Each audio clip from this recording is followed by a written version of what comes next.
So, the definition of ethos, pathos, and logos, they are Aristotle's three motivational appeals. Ethos is the speaker's credibility, um, including ethics, but not limited to ethics. Ethics being important, you don't want your speaker to be purposely misleading you, misinforming you, trying to manipulate you. So it's important that the speaker is ethical in what they are doing. Um, they also, the audience needs to know that they are an expert in what they're speaking about, or at the very least are related and have some sort of relation to experts, either pulling information from them um, or interviewing the experts. And they also need to speak in a way that people want to listen to. You can be as well researched as possible, but if you're a boring speaker, nobody's going to want to listen to what you have to say. Pathos would be the speaker's appeal to emotions.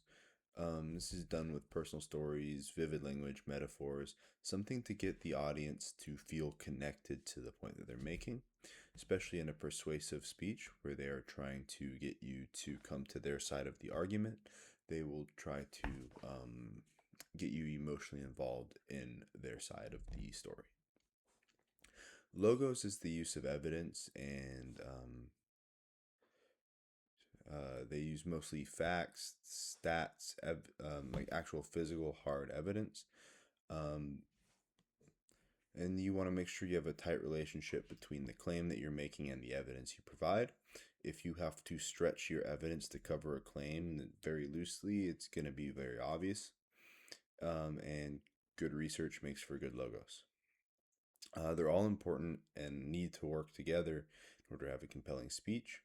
Um, but sometimes I feel like one is more important than the other. And so, of Aristotle's three motivational appeals, I think that um, ethos would be the most valuable to have. Um, and my argument for that is that when people want to learn about something, when they want to be more informed, they reach out and they try to find experts. Um,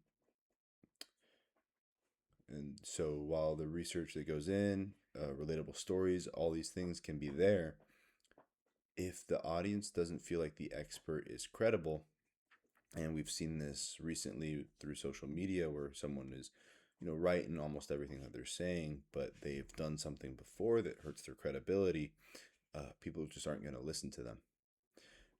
So they're not going to be listened to if people feel like their ethos are bad or their credibility is bad.